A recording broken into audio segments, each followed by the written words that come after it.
Hello everyone and welcome to the Arbor Farm. Thank you for joining us for today's episode where I want to show you how you can start seeds indoors. And this will be true whether you are a flower farmer, a vegetable gardener, or just a hobby gardener of any kind. Let's get started.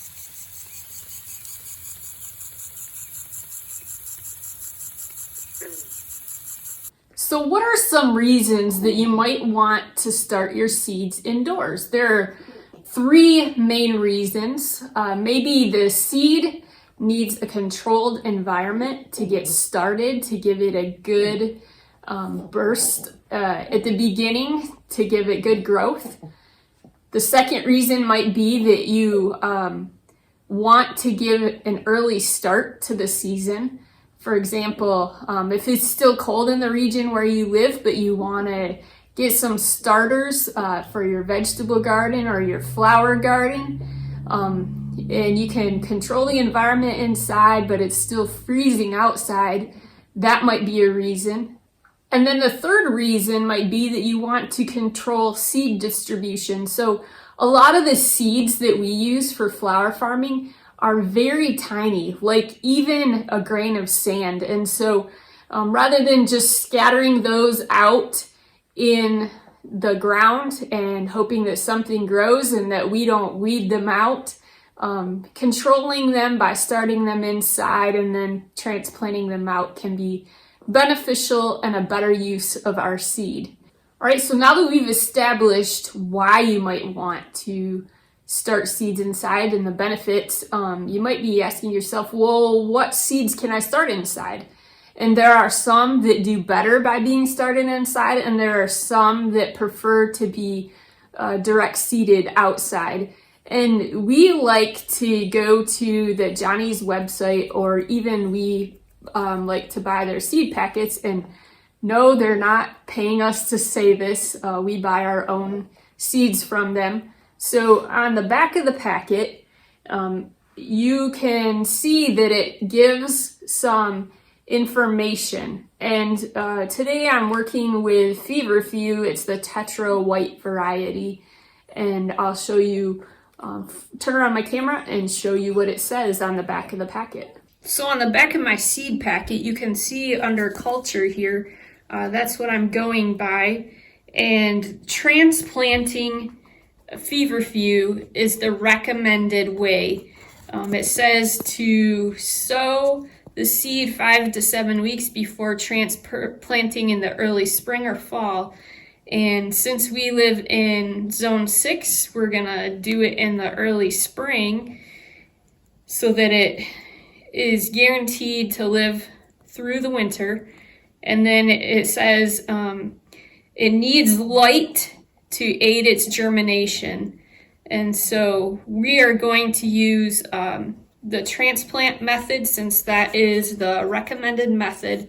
And so those can be started inside 5 to 7 weeks before we transplant them out to give them a good start. It also gives instructions for direct seeding here, but we like to go by the recommended method and do it that way.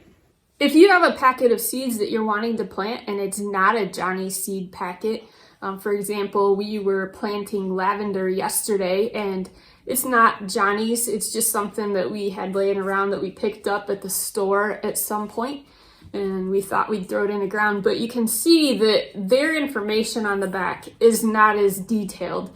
It doesn't give me the temperature that the seed germinates. It doesn't give me whether it likes to be transplanted or direct seeded for this lavender. So another way you could do that, even if you don't have Johnny seeds, is to go to their website. So I went to their website and I looked up lavender. I chose the variety that looked like this probably was.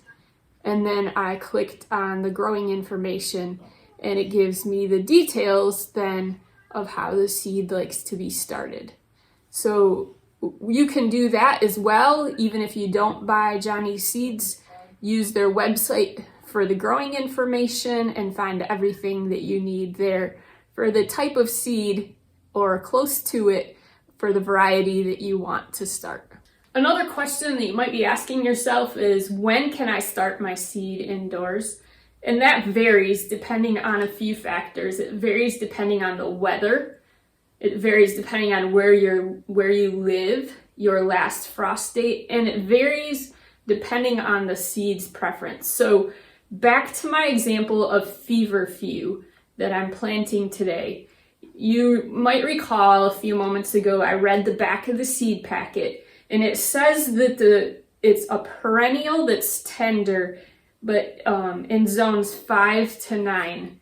So I live in zone 6, so that means that if I don't cover it with agricultural frost cloth during the winter months, I will potentially lose this seed. So I need to protect it from frost if I'm planting in the fall. That's partly why I'm choosing to plant it in the spring. I want to make sure that I have enough manpower or assistance to keep it covered until we are past the frost, and May 15th is our last historical frost date. So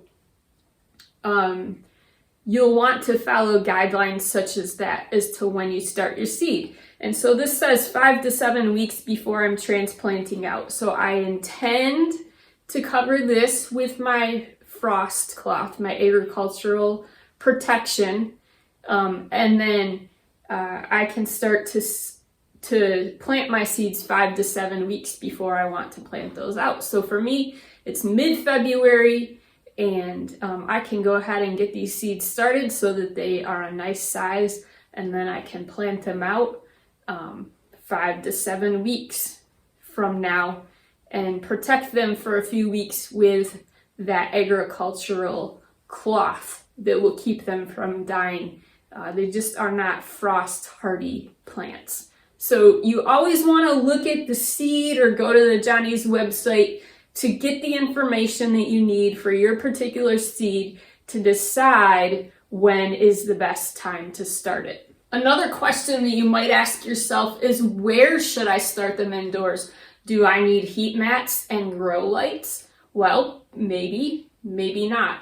And some seeds need light, some seeds do not need light to germinate, and then all plants need sunlight to grow. So if you have a sunny window that you want to put them near, and it gets enough hours of sunlight per day, perhaps that would work. You might not need to buy some lights.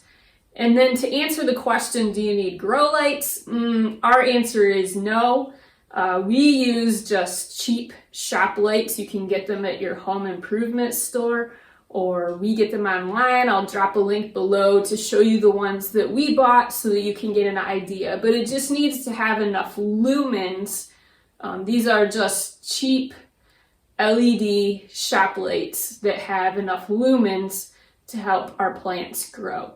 So that's an option, or sticking them in front of a window. But our problem is we just don't get enough daylight here in the winter in Michigan to help seedlings grow strong without getting too leggy and doing the job that we want them to do. And we plant thousands. But if you're a gardener and you have a good window and you have a good source of sunlight, that can also be an option. And if you have a temperature that's about the temperature in your house that the seed likes. So we keep this room very cool. It's about 60 degrees.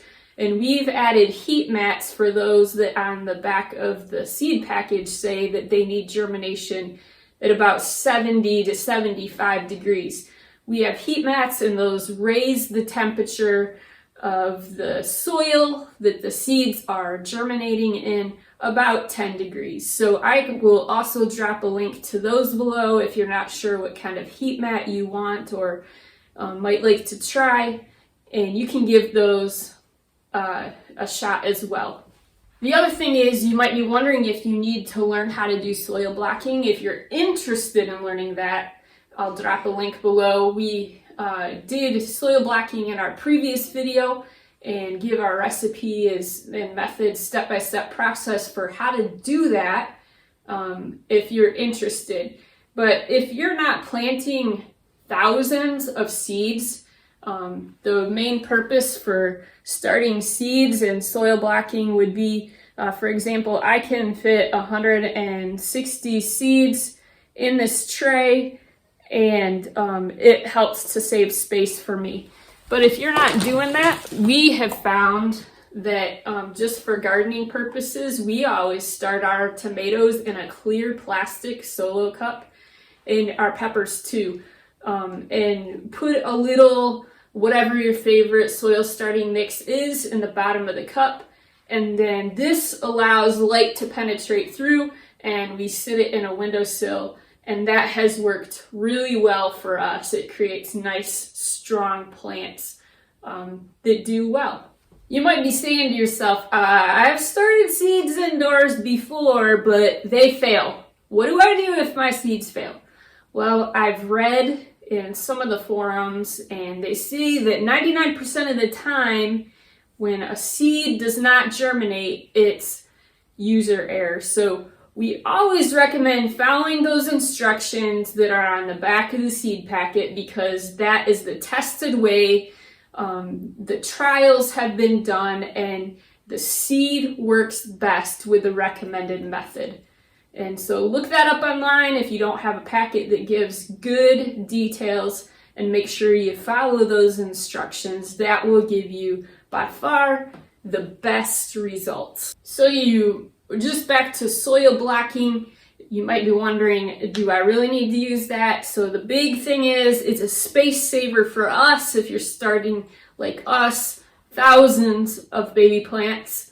But if you're not, you don't need to use the soil blocking method. But we will, if you're selling a quantity or growing a quantity, that is a good way to do it. And finally, you might be thinking, well, my plants have germinated, they're growing. When do I need to plant them outside? And that answer can also vary. You need to look at what the plant likes, as well as your last historical frost date. So for us, zone 6, it's May 15th. And if my plant does not like cold, I need to wait until after or on May 15th to plant it outside. And if I hear that some fluke of frost is coming even after I plant it outside, I need to make sure it's covered, just like with a sheet or something, to protect it from that frost. The other thing is, if your plants start to get leggy, you need to make sure they have enough light, and you need to move them to a cooler location. So heat tends to make things grow long and spindly, and not enough light does the same. So check your back of your seed packet to see, or look it up again on the website like I recommended, to see when your seeds like to be planted out. If it says plant out as soon as the ground can be worked, you'll know that even if the temperatures are still freezing, there are some plants that like the cool. They need the cool weather to grow. And then if it says plant outside after the threat of frost has passed, you'll know that that is a plant that prefers the warmer seasons, and you should wait until after your last frost date for your zone. So we hope that that is helpful, and you can benefit from knowing exactly when to plant your baby plants outside. One more thing I just thought of was, if your plants can be planted outside, it's still cold. It says to get them in the ground as soon as the ground can be worked. Once your plants are about 3 inches tall to 4 inches, we like to go ahead and plant those out because they will do well in that environment. One of the things we like to do when we are starting our seed is put them on our shelf, obviously under the light and on heat if that's their preference. And then we cover them with saran wrap to give them somewhat of a greenhouse effect. As soon as the seed germinates, we take off the saran wrap so that the plant can grow strong. But that's one of the tricks. Rather than buying a whole bunch of humidity domes, that's what we like to do. Thank you for joining us for today's episode. Our goal is to create content that's helpful for you. And so if you found today's content helpful, we'd like to ask you to click the like button and subscribe to our channel so that you can receive notifications as to when the next content is available. And as always, if you have questions or comments, please drop those below. We would love to engage with you and reread every single one. Thanks for joining us. Have a great day.